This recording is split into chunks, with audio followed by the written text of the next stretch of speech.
안녕하세요. 나타샤의 책 여행입니다. 책 읽기 편안한 시간 보내고 계시죠? 제18호 태풍 미탁이 막 빠져나간 하늘은 무척이나 쾌청합니다. 그러나 동해안 지역에서는 여러 피해의 소식이 들려오고 있습니다. 빨리 복구가 되어서 안정된 일상생활로 돌아갔으면 좋겠습니다. 태풍은 마치 자연이 인간에게 보내는 분노인 것 같다고 생각될 때가 있습니다. 자연에 대한 경외감은 차치하고서라도 마구잡이로 대하는 인간들에 대한 분노. 여기에 분노로 두 집안을 휩쓸어 몰살시키다시피 한 남자의 이야기가 있습니다. 부모에게 버림받고 주인의 아들에게 학대와 멸시를 당하고 사랑하는 여인에게까지 버림받았다고 생각한 남자의 분노. 에밀리 브론테의 폭풍의 언덕을 읽어보겠습니다. 이 책을 읽기 전에 폭풍의 언덕의 저자 에밀리 브론테 집안에 대해 잠깐 알아보겠습니다. 특히 브론테 세 자매 샬롯 브론테, 에밀리 브론테, 그리고 앤 브론테는 모두 글을 쓰는 세 자매들입니다. 우리들에게 익숙한 소설 제인 에어를 쓴 작가가 샬롯 브론테인데요. 에밀리 브론테의 바로 위 언니이죠. 그리고 에밀리의 막내 동생 앤은 아그네스 그레이와 와이드 펠의 소작인을 펴냈습니다. 그들의 아버지 패드릭 브론테는 아일랜드 농가에서 태어나 고학으로 영국 런던 캠브리지 대학을 졸업한 성공의 목사였고, 어머니는 6남매를 낳고 세상을 떠났습니다. 그 후부터 가난하고 완고한 아버지와 자식들 간의 힘겨운 생활이 시작되었죠.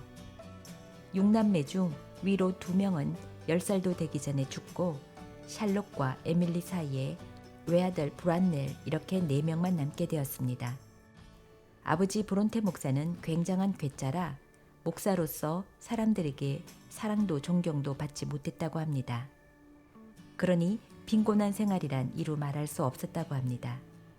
집안에서는 따뜻한 사랑이나 애정조차 없는 냉랭하기만 한 분위기 속에서 그들은 자랐고, 또한 그들이 살고 있는 요크스 지방 자체의 풍토나 기후도 황량하고 황폐했다고 합니다. 폭풍의 언덕 소설 첫머리에 묘사되어 있는 것과 비슷하지 않을까 연상됩니다. 불행 중 다행이라고 생각해야 할까요? 그들의 천재적인 문학성은 몇 편의 명작들을 남기고 샬롯만 제외하고 나머지 3명은 30을 넘기지 못하고 모두 폐결핵으로 세상을 떠났습니다. 에밀리 브론테는 1848년 12월 19일 30의 나이에 사망했습니다.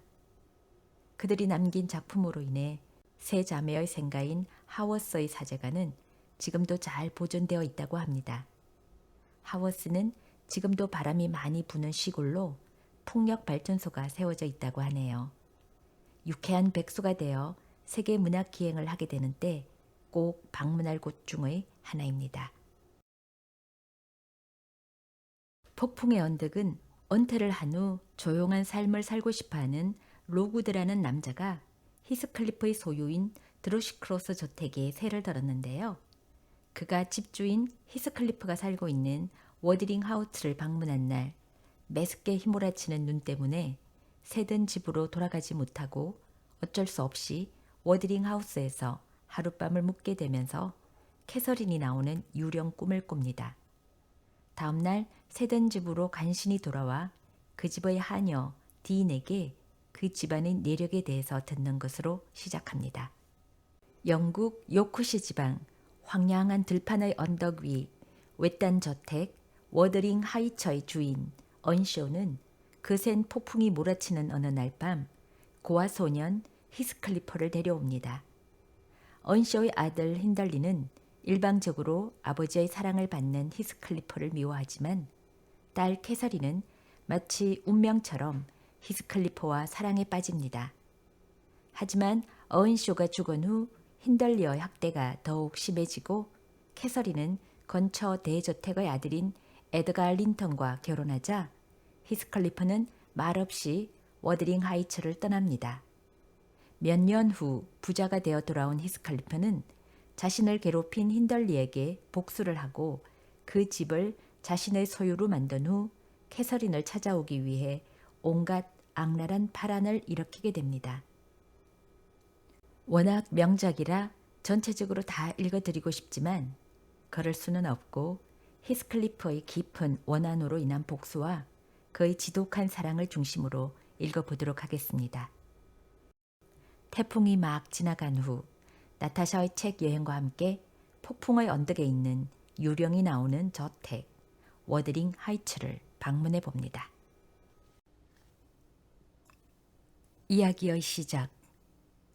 1801년 가을 11월 말이었다. 번거로운 세상에서 잠시 떨어져 살았으면 하는 마음에서 나는 시골에 한 채의 집을 빌었다. 집이라고 하지만 하인이 딸린 농장의 저택이다. 와서 보고 나는 정말 이만하면 훌륭하다고 생각했다. 사실 넓고 넓은 영국 땅을 두루 다니면서 눈 씻고 찾아본다 해도 이만큼 안성맞춤인 곳은 없다.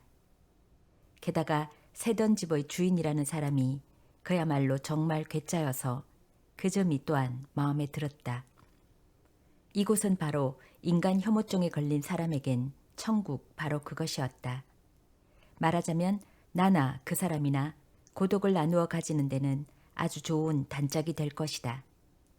물론 정도의 차이는 있겠지만 아무튼 적어도 나에게만은 둘도 없는 인물이라고 생각했다.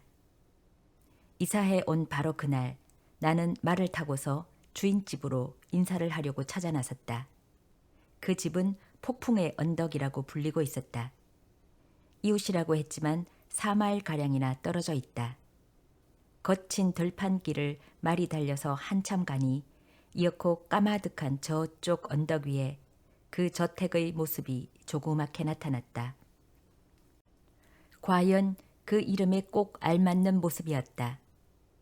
건물 옆에 있는 듬성듬성한 외전나무가 마치 해변의 소나무처럼 몹시 비틀린 채 구부러져 있다. 그것만으로도 이 근방에 몰아치는 북풍이 얼마나 거센가를 알 수 있었다. 말에서 내리자 문 밖에서 나는 집주인처럼 보이는 신사에게 말을 걸었다. 히더클리프십니까? 그는 무뚝뚝하게 고개를 끄덕이고는 거뭇한 눈으로 흘끗 나를 쳐다보았다. 처음 뵙겠습니다. 이번에 댁의 저택에 새든 로그우드입니다. 폐가 되지 않았는지. 나의 이 말에 그는 갑자기 눈살을 찌푸리면서 내 말을 가로막았다. 저 드러시 크로스 저택은 원래 내 집이요. 린턴 저택이라 부르고들 있지. 폐를 입으면서까지 세를 주진 않소. 자, 어서 들어오시오. 무뚝뚝한 그 말투가 마치 썩 꺼져버려 하고 내뱉기라도 할 듯한 어조였다. 대문도 안 열어주는 것인가 하고 생각하고 있자니까 그제서야 겨우 포켓 속에서 손을 빼내어 빗장을 열어놓고는 앞장서 가면서 하인에게 고함쳤다. 어이 조셉, 로그드시의 말을 끌고 가고 포도주를 내와. 밖으로 나온 조제프는 꽤 늘수레했다. 허참 앞소사 하고 중얼거리면서 내 말고삐를 받아치고는 끌고 갔다. 현관에 들어서자 갑자기 횡댕거렁한 거실이 눈에 들어왔다. 커다란 난로에서 따뜻하게 타오르는 불빛이 캐캐 묵은 선반 위의 식기 따위를 비춰주고 있었다. 하지만 여기서 부엌일을 하는 것 같진 않았고 남비 따위는 눈에 띄지 않는 것이 어쩐지 첫인상이 썰렁했다. 저쪽 안에서 얘기소리가 들려오는 곳이 부엌인 듯했다. 벽에는 좀 더러워진 총이며 승마용 피스톨이 걸려있고 허연 포석 바닥에는 큼직한 갈색 사냥개가 엎드려 있는데 그 주변에서 강아지들이 캥캥거려서 잠옷 시끄러웠다. 그 외에도 몇 마리가 엉금엉금 기어다니고 있다. 걔는 손대지 않는 게 좋소 하고 히드클리프 씨가 말했다. 심심풀이로 기르고 있는 건 아니니까. 그렇게 말하고는 그는 다시 조셉 하고 고함치면서 안으로 들어갔다. 겁주려는 속셈이겠지만 기껏해야 개일 뿐이다. 그런 것쯤이야. 나는 무심히 개한테 눈치설했다. 그 순간 개가 으르렁거렸다. 주력으로 그 갈색 털을 가진 놈과 털이 부스스한 양을 파서 보는 듯한 개가 두 마리다. 엉겁결에 테이블을 돌아 부직갱이는 들었으나 너무 늦어 이미 일제히 내 뒤꿈치를 노린다. 큰일이다. 마침내 나는 비명을 질렀다. 맨 먼저 부엌에서 뛰쳐나와 프라이팬을 내두르면서 큰 소리로 개를 진압시켜준 사람은 뚱뚱하게 살이 찐 하녀였다. 히드 클리퍼 씨는 답답할 정도로 느릿느릿 모습을 나타냈다. 대체 왜들 그래? 별다른 일은 아닙니다만 이건 너무 심하지 않습니까? 이렇게 버릇이 없는 사나운 개들 속에다 손님을 내팽개쳐 두다니. 개가 파수를 보는 건 당연한 얘기지. 어떻소? 포도주 한잔 하실까? 물린 건 아니시겠지? 물리기라도 했다면 그야말로 가만 놔뒀겠습니까? 히드 클리퍼 씨는 좀 희죽거리면서 술잔을 내밀었다. 뭐 그리 화내지 마시오. 우리 집엔 좀처럼 손님이 없어서 나나 개들이나 똑같이 접대하는 법을 모른다오. 자, 그럼 당신의 건강을 위해서. 나는 고개를 숙여 인사를 받으며 술잔을 들어 건배를 했다. 방 안의 형편을 보거나 가구 따위를 눈여겨보더라도 그저 평범한 농부의 집 같은 느낌을 받는다. 나는 이 집의 주인공이 사실 평범한 북잉글랜드의 농장 주인일지도 모른다는 인상을 받았다. 즉 완고하게 보이는 얼굴, 튼튼하고 억센 다리, 그 다리에는 반바지와 각반이 다른 어느 무엇보다도 잘 어울리는 그러한 사나이. 간단히 말하면 이 근처와 같이 언덕이 많은 지방에서는 5, 6마일쯤 걸어가면 보통 한두 사람은 만날 수 있는 그런 부류의 사람으로 저녁밥을 먹은 다음의 시간에 찾아가 보면 대개는 둥근 테이블 앞에서 팔걸이 의자에 편안히 앉아있고 그 테이블 위에는 큼직한 맥주잔을 올려놓고서 천천히 즐기고 있을 그런 형이다. 그런데 히드 클리프라는 사람은 아무리 보아도 도대체가 이와 같은 방 안의 풍경이나 세간살이 등과는 여러 가지 점에서 잘 어울리지 않았다. 얼굴은 거무스름하고 이목구비 또한 집시 같았지만 몸가짐이라든지 그 움직임은 한마디로 말해 신사였다. 물론 시골티 나는 신사, 즉 지주풍의 신사다운 도시풍의 신사와는 거리가 멀었다. 그러나 그럼에도 불구하고 그다지 촌스러워 보이지 않는 것은 다부진 체격에다가 자세가 좋기 때문인 것 같았다. 앞에서 있었던 대화로 보아서 무뚝뚝하기도 하고 교만하기도 하고 심술궂기도 해 보이는 등 여러 가지 형의 그를 생각할 수도 있겠으나 이것도 또한 처음에 말한 바와 같이 나에게나 나름대로 공감을 느낄 만한 면이 없지 않아 결코 단순한 괴짜라고만 생각되지는 않았기 때문에 그러한 그의 행동 거지를 이해할 수 있을 것 같았다. 무뚝뚝한 것은 필요 이상으로 감정을 겉으로 드러내기가 싫기 때문일 것이다. 요컨대 상대방이 자기를 좋아하건 싫어하건 본인에게는 하등의 상관이 없는 일이기 때문이다. 어쩌면 나의 상상이 좀 지나친 것이었을까. 그가 사귀기 좀 힘들게 보인다는 것 하나로 단순히 자신의 입장과 결부시켜 보는 것이 잘못일지도 모른다. 그러나 사실 이따금 나 자신이 서투른 대인관계 탓으로 모처럼 우연히 만나서 호의를 베푸는 상대방에게 솔직한 행동을 취하지 못하여 오해를 받는 경우가 심심찮게 있었던 점으로 보아서 나의 그런 생각이 용납될 수도 있지 않나 생각된다. 어쨌든 집주인 쪽에서도 모처럼의 새든 사람을 불쾌하게 하는 것 또한 예의가 아니라고 생각했으리라. 아까부터의 무뚝뚝한 태도가 얼마쯤 부드러워지면서 내가 빌어던 집이라든지 토지 등에 대해서 여러 가지 얘기를 들려주었다. 그러나 부침성이 없는 점으로서는 확실히 나보다도 더한 것 같았다. 어쨌든 이 사람이 결국 나의 유일한 이웃이 되는 것이다. 좋아. 그럼 내일 또다시 찾아오기로 하자. 나는 그렇게 생각했다. 별난 괴짜. 다음날 오후 안개가 끼고 추운 날이었다. 아무래도 날씨가 흐려질 것만 같다는 생각도 하긴 했지만 어제의 생각을 떨쳐버릴 기분도 아니어서 호기심에 끌려 떠났더니 아니나 다를까 눈보라가 날리기 시작했다. 눈보라가 몰아치는 언덕을 거슬러 올라온 나의 눈에는 얼어붙은 서리까지도 딱딱하고 거무스름하게 보였다. 물론 하늘 가득히 휘덮으며 옆으로 비켜 들이치는 하얀 눈발까지도. 어쨌든 이렇듯 매서운 추위에 손발이 모두 얼어붙는 듯했다. 그러나 아무리 애를 써도 대문의 빗장은 잘 열리지 않았다. 하는 수 없이 나는 울장을 타고 넘어 뜰로 들어서서는 구조베리 관목이 양쪽 옆으로 제멋대로 뻗어있는 포석 깔린 길을 종종 걸음으로 힘껏 달려가서 현관에 당도했다. 하지만 문을 두드렸는데도 아무런 대답이 없었다. 두드리면 두드린 만큼 주먹만 아팠다. 게다가 계란 놈들이 마구 짖어댔다. 나는 마음속으로부터 쏟아져 나오는 노여움을 억제할 수 없었다. 정말로 할 수 없는 치들이군. 이래 가지고서야 어차피 감상적 인간 사이로부터 쫓겨나고 말지. 그렇지. 그것은 당연한 보답이고 말고. 그렇더라도 모처럼의 방문객에 대해서 이 무슨 무례한 짓이람? 아무리 눈보라가 몰아치기로서니 대낮부터 문에 빗장을 걸어두는 집이 어디 있단 말인가? 에라, 이렇게 된 바엔 우격다짐으로라도 할밖에. 불법 침입이라고? 흥, 멋대로들 말하라지. 이왕 불쾌감을 내뱉은 김에 나는 문의 손잡이를 거머잡고 힘껏 덜컹덜컹 흔들어댔다.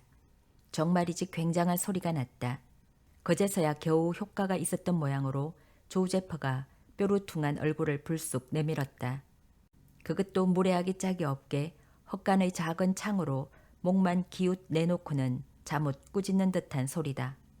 왜 그래요? 하는 말투가 또한 뻔뻔스럽다. 주인 양반은 밖에 계세요. 저쪽 양치는 오두막집에 계신걸요? 이 헛간의 맞은편 모퉁이를 돌아가 봐요. 볼 일이라도 꼭 있다면 말려요. 그래서 나 또한 어디 질까 보냐 하고 큰 소리로 말했다. 이쪽 집엔 아무도 없나? 누가 문을 열어줄 사람도 없단 말이오? 젊은 마님밖에 안 계셔요. 계시긴 해도 열어주지 않아요. 흥, 설사 손님이 밤새도록 덜컥거리고 있다고 해도 말이에요. 어째서 그렇단 말이야? 자네가 그 젊은 마님께 손님이 왔다고 전해주면 좋잖아. 그렇지? 이봐, 조우잽. 귀찮은 분이군. 내 알 바 아니니까. 마지막엔 이렇게 투덜거리더니 그 목마저 창 안으로 쑥 들어가 버리고 말았다. 눈보라는 점점 더 세차게 몰아쳤다. 어쩔 도리가 없다니 정말 이럴 수가 있나. 에라, 그렇다면 다시 한번. 이렇게 마음을 고쳐먹고 손잡이를 잡은 손에다 힘을 주는 바로 그때였다. 뒤쪽의 안떨에서 나온 모양으로 뜻밖의 모습을 나타낸 것은 한 젊은이였다. 괄키를 어깨에 맨 모습인데 코트는커녕 저고리도 입지 않았다. 하지만 아무튼 그는 나에게 말을 건넸다. 이쪽으로 따라와 하고 손을 흔들자 나는 그 젊은이의 뒤를 따랐다. 세탁장 같은 곳을 지나고 다시 석탄 창고, 펌퍼장이며 비둘기 집이며 온갖 오두막집 곁을 빠져나가더니 좁은 포석을 깔아놓은 안뜰을 가로질러서야 어제 들어갔던 그 커다란 거실로 들어갈 수 있었다. 요컨대 그야말로 엉뚱하게도 멀리 뱅글뱅글 돌아서 온 것이다. 유감스럽기는 했지만 역시 휴 하고 안도의 한숨을 쉬었다. 널찍한 거실에 한 걸음 들어서니 방 안이 온통 훈훈했고 따뜻하게 타오르고 있는 난로의 불꽃이 구석구석까지 밝게 비춰주고 있어 기분이 좋았다. 게다가 또한 테이블 위에는 맛있는 음식이 듬뿍 마련되어 있다. 더구나 테이블 옆에는 조제프가 말한 젊은 마님인 듯이 보이는 여인이 단정하게 앉아 있다. 그래서 어느새 나는 바로 조금 전까지의 노여움도 잊어버린 채 오히려 즐거워졌다. 상당히 아름다운 여인이었다. 어떻게 이상한 곳에 이런 사람이 살고 있으리라고는 정말이지 나로서는 뜻밖의 일이었다. 나는 인사 겸 약간 고개를 숙였다. 그리고 나는 망설이며 어서 앉으시죠라는 따위의 대답이 나오기를 기다렸다. 그런데 뜻밖에도 그게 아니었다. 그 젊은 마님은 의자의 등을 기대고서 앉은 채로 흘끗 나의 얼굴께를 바라보았을 뿐 그뿐이었다. 몸을 일으키려고도 하지 않을 뿐더러 입을 열려고도 하지 않았다. 당황한 나머지 나는 이렇게 말했다. 정말 지독히 추운 날씨입니다. 그래도 응답이 없다. 그래서 다시 말을 꺼냈다. 정말 곤란하게 됐습니다, 마님. 게다가 현관문을 좀 부숴 놓았는지도 모릅니다. 사실 대거의 하인들은 어지간히 태평스런 사람들만 모여있는 듯해서 나는 무심코 힘껏 두드리고 만 것입니다. 그래도 상대방은 응답이 없다. 도대체가 맞아들이는 기색조차도 없었다. 그래서 다음 말을 잊지 못한 채 기가 막혀서 멍청하게 지켜보고 있노라니까. 상대방도 이쪽을 뚫어지게 쳐다본다. 제기랄, 이게 무슨 쌀쌀한 시선이람. 솔직히 말해서 지겨운 느낌이었다. 그것을 알아차린 듯 조금 전에 젊은이가 분위기를 수습할 속셈이었는지 입을 열었다.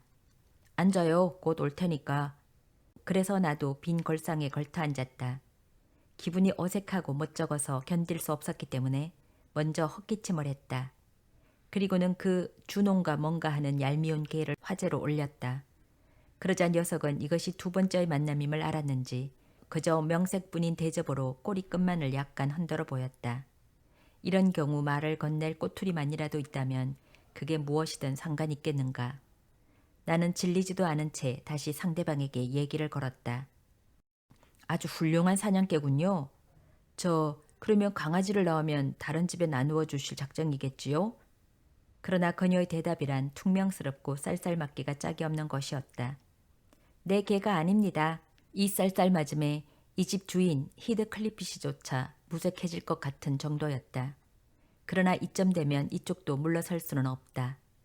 그럼 하고 나는 맞은편을 보면서 화제의 방향을 바꾸어 보았다. 한쪽 구석의 어두컴컴한 곳에 있는 소파의 너덜너덜한 쿠션 위에 고양이 같은 것이 너저분하게 웅커린 채 꼼짝도 않고 엎드려 있었기 때문이다. 오, 그럼 당신은 저 고양이가 마음에 드십니까? 그러자 상대방 또한 쌀쌀맞음이 더해진 듯 대답했다. 마음에 드냐고요? 어처구니 없는 말씀. 낭패였다. 정말 재미없게 됐다. 고양이로 보인 것은 죽은 토끼, 즉 사냥해 놓은 토끼 무더기였다. 하는 수 없다. 눈보라 얘기로 되돌아가자. 차라리 투덜거리는 것도 화제라고 생각하여 이것저것 큰 소리로 늘어놓았다. 하지만 역시 반응은 냉랭했다. 외출하지 않으면 되잖아요. 한마디 하고는 획 일어나서 난로 선반 위로 손을 뻗쳤다. 홍차통을 집을 세민 모양인 듯했다. 주위를 살펴보니 그때까지 그 여인은 거널진 곳에 앉아 있었다. 그러니까 처음으로 그 자태를, 얼굴의 생김새를 나는 비로소 본 셈이다. 약간 산뜻한 검정빛 옷에다 조그만 에이프런을 두르고 있다. 세련된 복장이었다. 호리호리해서 아직도 소녀처럼 보인다. 하지만 아름답다. 특히 그 얼굴은 지금까지 본 일이 없을 만큼 아름답고 사랑스러웠다. 이목구비가 대체로 작은 편인데다가 살빛은 투명하리만큼 하얗다. 머리는 보드랍고 탐스런 고수머리인데 푸른 빛을 띤 자줏빛이라고도 볼 수 있겠으나 차라리 훌륭한 건발이라는 게 더 적합할 듯했다. 그리고 두 개의 맑은 눈동자. 만일 저 눈동자가 고운 마음의 창이었더라면 그야말로 형용할 수 없는 매력이 담긴 눈이었을 텐데 더구나 본디부터 이 같은 눈동자에 마음이 약한 나에게는 더욱더 그랬을 것이다. 하지만 행인지 불행인지 그 아름다운 눈에 나타나 있는 표정은 결코 아름다운 젊은 여인에게 어울리는 것이라고는 도저히 여겨지지 않았다. 거기에 나타나 있는 표정은 경멸과 그리고 견딜 수 없는 절망의 빛, 오직 그것뿐이었기 때문이다. 그런데 아무리 발돋움을 해도 그 손은 홍차통에 도무지 닿을 것 같지가 않았다. 그래서 내가 대신 내려주려고 하자 그녀는 획 돌아섰다. 마치 남몰래 소중히 감춰둔 금고에 남의 손이 닿았을 경우의 샤일록 속에 등장하는 탐욕스러운 유대인 고리 대금업자와도 같이 지독하게 빠른 말투로 소리쳤다. 쓸데없는 참견은 그만둬요. 내가 내릴 수 있어요. 당황하며 나는 얼결에 사과했다. 이거 실례했습니다. 사과한 나를 그녀는 뚫어지게 노려보았다.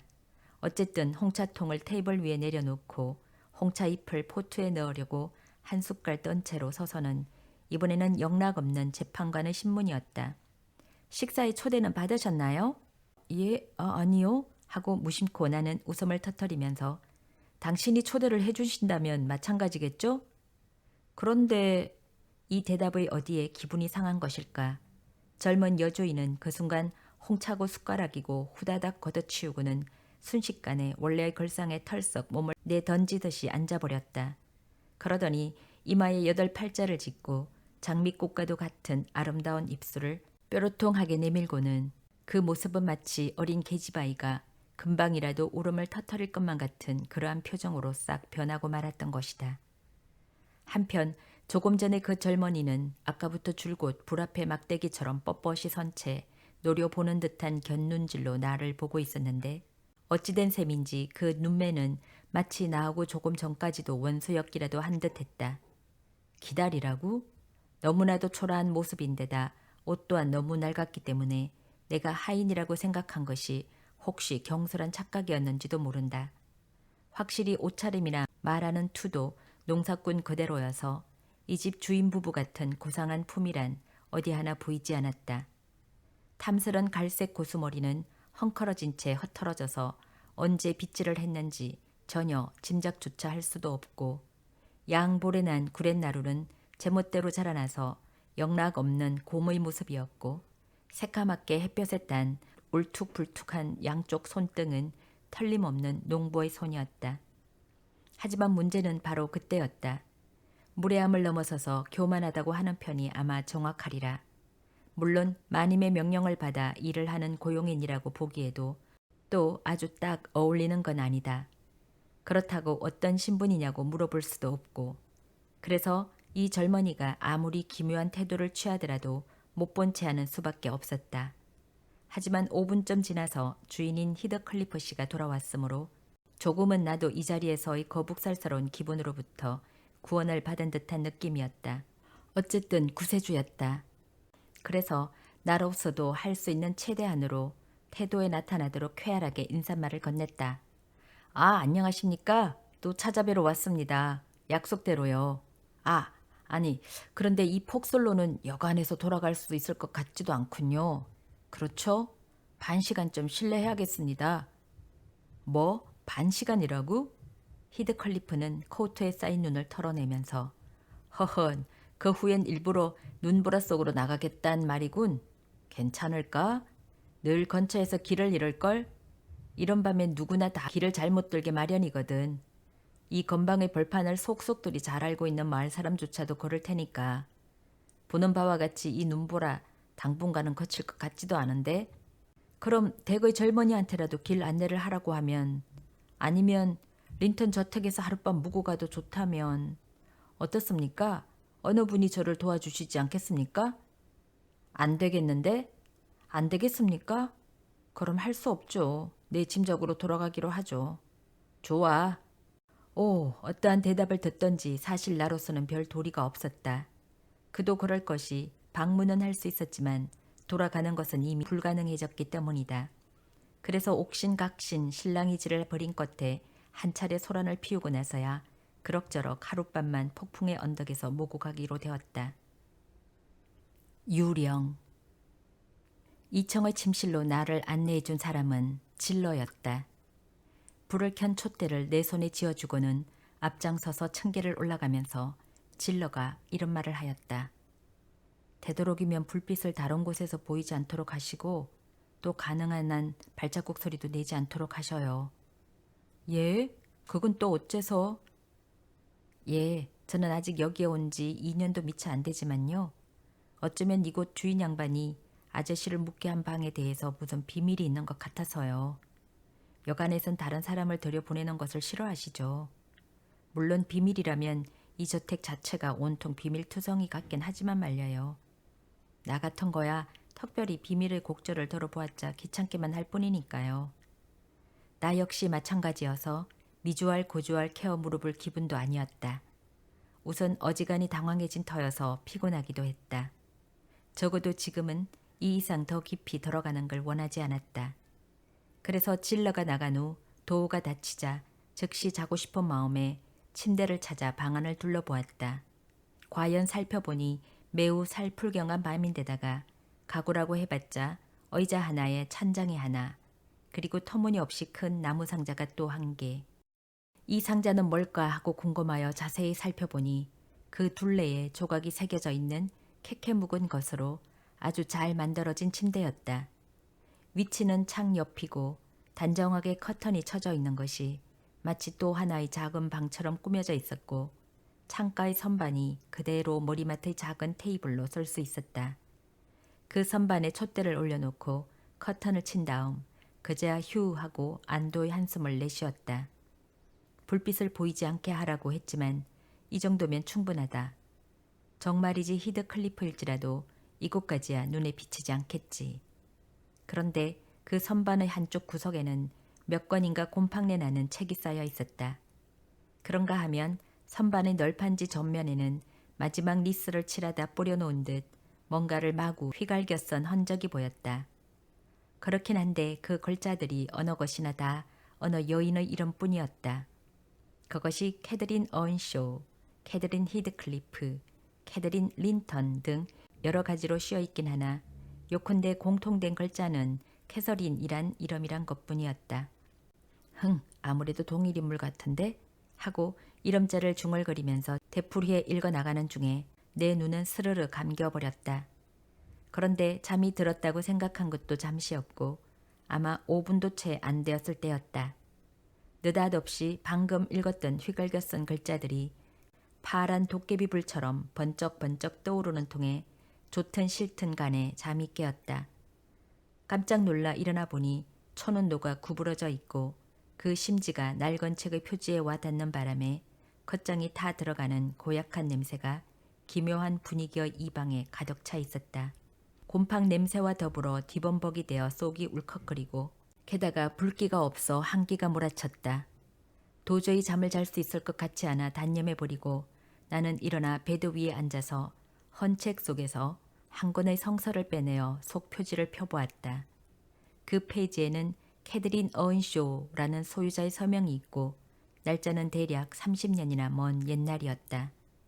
내용은 잘디잔 활자여서 어차피 읽을 수는 없다. 그래서 다음에서 다음으로 한 권 또는 두 권, 마침내 거기 있는 책 전부를 덜쳐봤다. 어느 것이나 다 소유자에게는 상당한 애독서였던 모양으로 되풀이하여 읽은 증거로서 상당히 손때가 많이 묻어있다. 더구나 여백에는 서투른 글씨이긴 하지만 일기인지 감상인지 분간할 수 없는 문장을 비롯하여 조제퍼의 초상화까지도 마구 휘갈겨져 있었다. 나는 갑자기 호기심에 사로잡혀 그녀가 갈겨 쓴 글씨들을 뒤죽여 찾아 읽기 시작했다. 그런데 도대체 여기에 거려져 있는 에피소드는 무엇일까? 가령 조각난 부스럭일지라도 그 배경은 어떠한 세계였을까? 홍수, 교회, 다락방, 밀부대, 에이프런을 이어서 만든 커튼이라든지 머리채를 휘어잡힌 얘기, 그리고 찰싹 소리나게 뺨을 때려준 일, 단편적이지만 다 들려주는 얘기들 모두가 참으로 격렬한 생활이 아니겠는가. 정말 소설에 묻지 않았다. 갖가지 문답을 환영을 보는 듯한 기분으로 뒤적이고 있는 사이에 조제포의 등장에 의한 성서 문답까지도 대단한 환기점이 되었다. 예를 들면 조제프는 단호하게 말했다. 악마 니크에게 붙잡혀 가고 말고 그렇고 말고 틀림없어. 그야말로 어처구니 없는 위로도 다 봤어.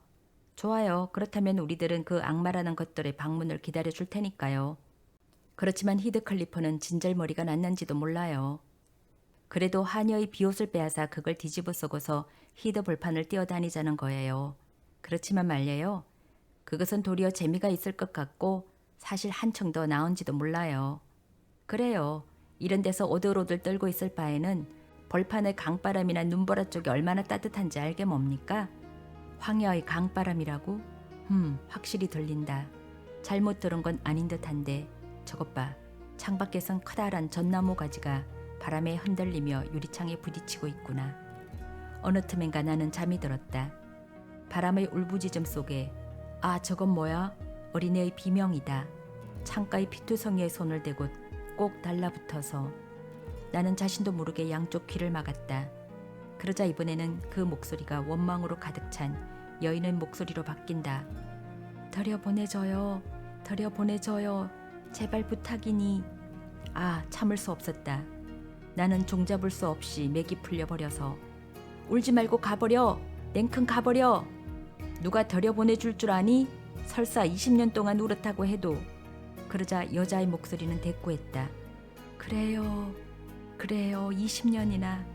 나는 20년 동안이나 헤매고 있어요. 자신도 모르게 큰 소리를 질렀기 때문에 주인인 히드클리프 씨가 올라왔다. 캐서린이라는 여자의 유령이 나오는 꿈을 꾸었다고 까닭을 얘기하자 히드클리프 씨 얼굴빛이 획 달라졌다. 완전히 흥분해 버린 그는 나를 방에서 쫓아낸 다음 눈이 몰아쳐 들어오는데도 창을 열고 캐디 이리 온 들어오려무나 오 나이 캐디 제발 부탁이야 내 말을 들어다오 하고 울면서 계속 울부짖었다. 나는 부엌으로 내려가 난로불을 수석거리면서 헤어턴이 일어날 때까지 몸둘 바를 몰랐다. 이것으로 충분하다. 두 번 다시는 이런 유령의 저택에는 안 오리라. 아침의 벌판은 온통 하였다. 도중까지 바래다준 히드클리프 씨에게 허둥지둥 작별 인사를 한 다음 지긋지긋하도록 길을 계속 잘못 돌곤 하다가 간신히 정오 무렵에야 눈투성이가 되어가지고 내가 새던 집을 찾아 겨우 도착했다. 하인들은 틀림없이 내가 어제 저녁의 눈보라에 묻혀 얼어 죽은 것이라고 생각했던 모양이다. 문자 그대로 기진맥진하니 녹초가 됐고 온몸은 뼛속까지 얼어붙은 듯했다. 그 바람에 지독한 감기에 걸려 드디어 겨울 한철을 누워서 지내는 처지가 되었다. 그렇지만 누워서 지낸다는 것은 도저히 견딜 수 없는 일이었다. 너무나 사람이 그리워 견딜 수 없는 마음에 결국은 저녁밥을 가지고 온 가정부 디인을 이야기 상대로 붙들어 놓았다. 아주머니는 여기서 꽤 오래 사셨다죠? 예, 이쪽 저택으로 옮겨온 후로도 18년이나 되지요. 그때까지는 폭풍의 언덕에 있었고요. 그럼 아무쪼록 그 폭풍의 언덕에서 살고 있는 사람들에 관하여 얘기 좀 들려주시지 않겠어요? 절감한 바이지만 인간의 마음이란 결국 알 수 없이 변덕스러운 것이 번잡한 새 속에 질린 나머지 그 번거로움으로부터 피해 나온 내가 이렇게 금세 귀찮은 인간관계에 대해서 흥미를 가지게 되었으니까 정말 묘한 일일 수밖에 없다. 이런 연유로 나는 폭풍의 언덕과 그것에 얽힌 얘기를 듣게 되었다. 그럼 이제부터 기나긴 겨울 동안 가정부 엘렌 디인이 이야기해준 그 얘기를 들은 그대로 전하기로 한다.